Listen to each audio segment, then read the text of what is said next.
जय माता दी। आपका दिन शुभ और मंगलमय हो। आज 1 फरवरी को माघ शुक्ल पक्ष की उदया तिथि तृतीया और शनिवार का दिन है। तृतीया तिथि शनिवार दोपहर पहले 11:39 तक रहेगी। उसके बाद चतुर्थी तिथि लग जाएगी। 1 फरवरी को वैनायकी श्री गणेश चतुर्थी व्रत है। 1 फरवरी को दोपहर के 12:25 तक परिह योग रहेगा। इसके अलावा शनिवार देर रात 2:33 तक पूर्वा भाद्रपद नक्षत्र रहेगा। आज सूर्योदय का समय रहेगा सुबह के 7:08 पर और सूर्यास्त होगा 6:01 पर।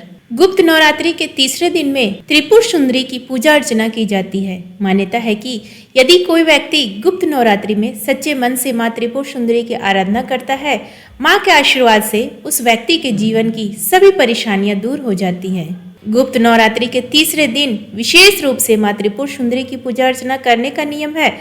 माँ त्रिपुर सुंदरी माँ षोडशी को त्रिपुर सुंदरी, ललिता और राजेश्वरी भी कहा जाता है। माना जाता है कि माँ त्रिपुर सुंदरी की पूजा करने से जीवन में सुख समृद्धि प्राप्त होती है। माँ त्रिपुर सुंदरी को 10 महाविद्याओं में से तीसरी विद्या बताया गया है। कहा जाता है कि माँ त्रिपुर सुंदरी तीनों लोकों में सबसे सुंदर हैं। शास्त्रों के अनुसार इन्हें माँ पार्वती की प्रतिनिधित्व करने वाली देवी माना जाता है। इन्हें तांत्रिक पार्वती भी कहा जाता है। माँ त्रिपुर सुंदरी सभी कर्मों का बहुत शीघ्र फल प्रदान करने वाली देवी हैं। माँ त्रिपुर सुंदरी 16 कलाओं से युक्त है और इनकी पूजा करने से सभी कर्मों का बहुत शीघ्र फल प्रदान करती है। गुप्त नवरात्रि में माँ त्रिपुर सुंदरी की पूजा करने के लिए सुबह ब्रह्म मुहूर्त में स्नान कर सफेद रंग के वस्त्र धारण कर ले। उसके बाद एक चौकी पर गंगा जल छिड़क कर उसे शुद्ध कर ले और उत्तर दिशा की ओर मुख करके बैठे। इसके बाद चौकी पर सफेद रंग का कपड़ा बिछाकर माँ त्रिपुर सुंदरी की तस्वीर या मूर्ति स्थापित करें। इसके बाद माँ त्रिपुर सुंदरी को कुमकुम लगाएं और उन्हें अक्षत, फल, फूल चढ़ाएं। इसके बाद माँ को दूध से बनी मिठाई या खीर का भोग लगाकर सच्चे मन से माँ त्रिपुर सुंदरी की विधिवत पूजा अर्चना करें। साथ ही ओम मैं ह्रीं श्री त्रिपुर सुंदरी नमः मंत्र का 108 बार जाप करें और कथा पढ़ने के बाद आरती करें। पूजा पूरी होने के बाद छोटी कन्याओं को प्रसाद दें। माँ त्रिपुर सुंदरी को यौवन और आकर्षण की देवी माना जाता है। इनका पूजन करने से व्यक्ति को आकर्षण व सौंदर्य की प्राप्ति होती है। साथ ही वैवाहिक जीवन में चल रहा कलह भी दूर होता है। माँ त्रिपुर सुंदरी की पूजा करने से शुभ फलों की प्राप्ति होती है और मान सम्मान में भी वृद्धि होती है। माँ त्रिपुर सुंदरी की आराधना करने वाले को मोक्ष की प्राप्ति होती है। त्रिपुर सुंदरी के स्वरूप में देवी शांत मुद्रा में लेटे हुए सदा शिव के नाभि से निर्गत कमल आसन पर विराजमान है। देवी की भुजाओं में पाश, अंकुश, धनुष और बाण है। देवी के आसन को ब्रह्मा, विष्णु, शिव तथा यमराज अपने मस्तक पर धारण करते हैं। देवी 3 नेत्रों से युक्त एवं मस्तक पर अर्धचंद्र को धारण करती है। त्रिपुर सुंदरी की साधना से समृद्धि की प्राप्ति होती है। त्रिपुर सुंदरी माता की पूजा अर्चना, व्रत एवं साधना मनुष्य को शक्ति प्रदान करते हैं। आइए श्रवण करते हैं देवी त्रिपुर सुंदरी की जन्म की कथा। आप सभी भक्तगणों से एक छोटी सी विनती है कि कृपया करके ये कथा आधा अधूरा ना छोड़े, इसे संपूर्ण सुने। देवी की कृपा आप और आपके समस्त परिवार पर बनी रहेगी। आज गुप्त नवरात्रि का तीसरा दिन आद्य महाविद्या त्रिपुर सुंदरी का होता है। देवी त्रिपुर सुंदरी अनुपम सौंदर्य, भक्तों को अभय प्रदान करने वाली, यौवन युक्त और तीनों लोकों में विराजमान है और उन्हें कई नामों से जाना जाता है। इन्हें राज राजेश्वरी, बाला, ललिता, मीनाक्षी, कामाक्षी, शताक्षी, कामेश्वरी कहा जाता है। अपनी सुंदरता और मोहकता से देवासुर संग्राम में असुरों को वश में कर लिया था। कहते हैं कि त्रिपुर सुंदरी की आराधना करने वाले भक्तों को लौकिक और पारलौकिक शक्तियां प्राप्त होती है। देवी पुराण में माता की बहुत सी शक्तियों के बारे में बताया गया है। ये सिर्फ तंत्र साधना के लिए ही नहीं बल्कि सुंदर रूप के लिए भी विख्यात जानी जाती है। आइए श्रवण करते हैं त्रिपुर सुंदरी की पौराणिक कथा। पौराणिक कथाओं के अनुसार देवी त्रिपुर सुंदरी की उत्पत्ति का रहस्य सती वियोग के पश्चात भगवान शिव सर्वदा ध्यान मग्न रहते हुए हैं। उन्होंने अपने संपूर्ण कर्म का परित्याग कर दिया था, जिसके कारण तीनों लोकों के संचालन में व्याधि उत्पन्न हो रही थी। उधर तारकासुर ब्रह्मा जी से वर प्राप्त किया कि उसकी मृत्यु शिव के पुत्र द्वारा ही होगा। समस्त देवताओं ने भगवान शिव को ध्यान से जगाने के लिए कामदेव और उनकी पत्नी रति देवी को कैलाश भेजा। कामदेव ने कुसुम सर नामक मोहिनी वाण से भगवान शिव पर प्रहार किया। परिणाम स्वरूप शिव जी का ध्यान भंग हो गया। देखते ही देखते भगवान शिव के तीसरे नेत्र से उत्पन्न क्रोध अग्नि ने कामदेव को जलाकर भस्म कर दिया। कामदेव की पत्नी रति द्वारा अत्यंत दारुण विलाप करने पर भगवान शिव ने कामदेव को पुनः द्वापर युग में भगवान कृष्ण के पुत्र रूप में जन्म धारण करने का वरदान दिया और वहां से अंतर ध्यान हो गए। सभी देवताओं और रति के जाने के पश्चात भगवान शिव के एक गण द्वारा कामदेव के भस्म से मूर्ति निर्मित की गई। जैसे ही उस मूर्ति को वे भगवान शिव के समीप ले गए, उसमें जान आ गई और उसने एक बालक का रूप ले लिया। चित्रकर्मा ने उस बालक को सत रुद्रीय मंत्र का उपदेश दिया और उसे तपस्या करने के लिए कहा। उसकी तपस्या से प्रसन्न होकर भगवान शिव वहां प्रकट हुए और उस बालक ने वरदान मांगा कि जो कोई भी मेरे विरुद्ध युद्ध करे उसका आधा बल क्षीण हो जाए और वह आधा बल मुझ में आ जाए। साथ ही उस समय मेरे शत्रु का कोई भी अस्त्र मुझे बांध ना पाए। इस बीच कामदेव की राख से विशुक और विषंग का जन्म हुआ। उसी राख से और भी कई राक्षस उत्पन्न हुए। भंडासुर ने 300 अक्षौणी की एक शक्तिशाली सेना बना ली थी। इसी के वध के लिए ललिता त्रिपुर सुंदरी की उत्पत्ति हुई थी। जब रण में भांडासुर ने अपने भाई, पुत्र और अन्य सहोदरों के मारे जाने का संदेश पाया तो उसने भारी विलाप किया। फिर वह क्रोध की अग्नि में जल उठा और हुंकारते हुए बोला, जिस दुष्टा ने माया के बल से युद्ध में मेरे भाइयों और पुत्रों को मारा है, उस स्त्री के कंठ से निकले हुए रुधिर से मैं अपने शोक की अग्नि को शांत करूंगा।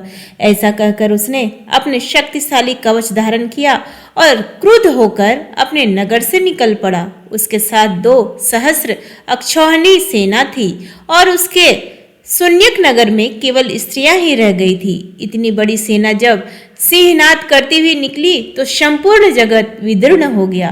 शक्तियों ने भय से विभ्रष्ट आयुधों का पुनः धारण कर लिया, परंतु देवी ललिता ने विचार किया कि यह महान संग्राम शक्तियों द्वारा नहीं किया जा सकता, इसलिए भंडासुर के समागमन का निश्चय कर लिया। ललिता देवी ने स्वयं ही युद्ध करने की इच्छा की और चक्रराज रथ पर सवार हो वहां से चल दी। उस रथ में 9 पर्व थे और 9 पर्वों पर देवियां स्थित थीं, जिन्होंने बड़े बड़े धनुषों को चढ़ा रखा था। तब दोनों सेनाओं के बीच भीषण युद्ध हुआ और इस युद्ध के कारण वहां रुधिर की नदी प्रवाहित हो रही थी।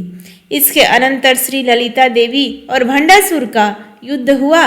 माता ने विशाल बाणों से भंडासुर के मर्मों का भेदन कर दिया। तब भंडासुर ने क्रोध में अंध तामिस्त्र नामक महा अस्त्र छोड़ा, जिसे माहेश्वरी ने महतरणी बाण से काट दिया। भंडासुर ने दृष्टि के विनाशक अंधास्त्र का प्रहार किया, जिसका देवी ने चाक्षुष्मण महाअस्त्र से शमन कर दिया। इसी प्रकार भंडासुर के कितने ही दिव्यास्त्र ललिता जी ने नष्ट कर दिए। तब उस दानव ने महासुरास्त्र को छोड़ा, जिससे सहस्रों महाकाय और महाबली उत्पन्न हो गए।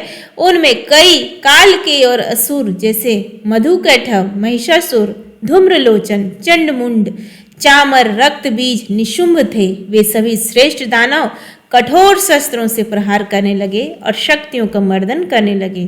तब सभी शक्तियां ललिता देवी की शरण में गई। यह देखकर देवी क्रोध से रुष्ट हो गई और उन्होंने अट्टहास किया।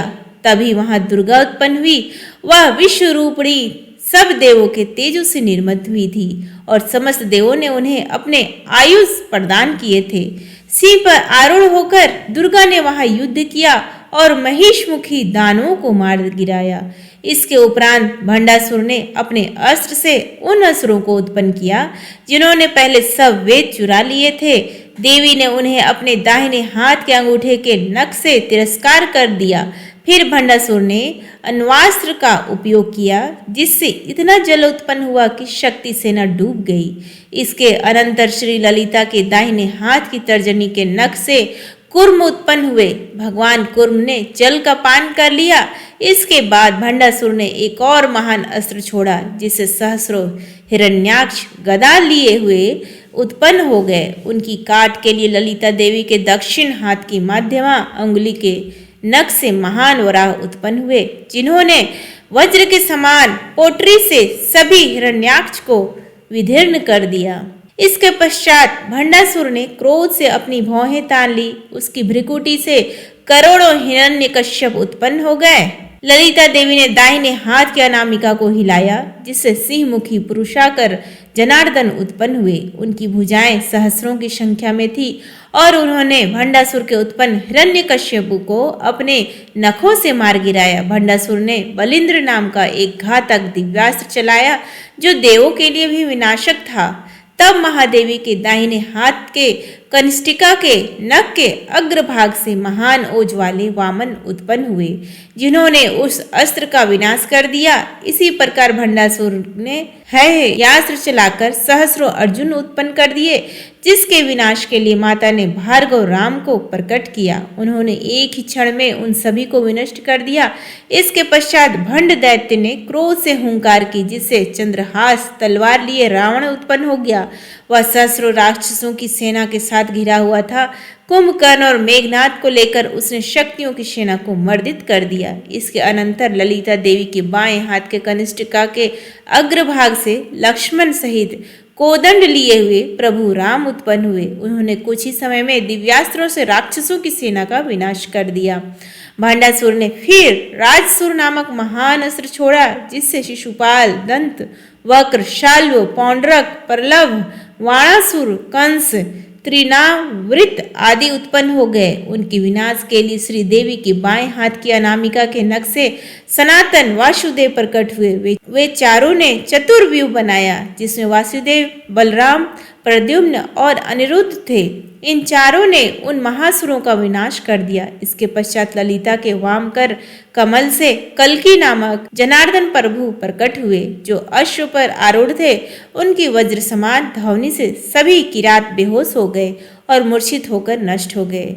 दशावतारों के नाथों ने इस प्रकार इस दुष्कर कर्म को संपन्न किया। फिर वे ललिता देवी को नमस्कार कर आगे स्थित हो गए और बैकुंठ को चले गए। इसके उपरांत ललिता देवी ने नारायणास्त्र से युद्ध में भंडासुर की समस्त अक्षौणी सेनाओं को भस्मीभूत कर दिया। पाशुपातास्त्र से 40 सेनाओं का विमर्दन कर शेष बचे भंडासुर को महाकामेश्वर अस्त्र से वध कर दिया। इस प्रकार ललिता देवी तीनों जगतों की जननी और विजयश्री से संपन्न हो गई। प्रेम से बोलिए त्रिपुर सुंदरी की जय। उम्मीद है आपको आज का ये वीडियो पसंद आया हो। वीडियो संपूर्ण सुनने के लिए आप सभी का बहुत बहुत धन्यवाद। वीडियो पसंद आया हो तो कमेंट बॉक्स में जय मां त्रिपुर सुंदरी लिखना ना भूले। धन्यवाद।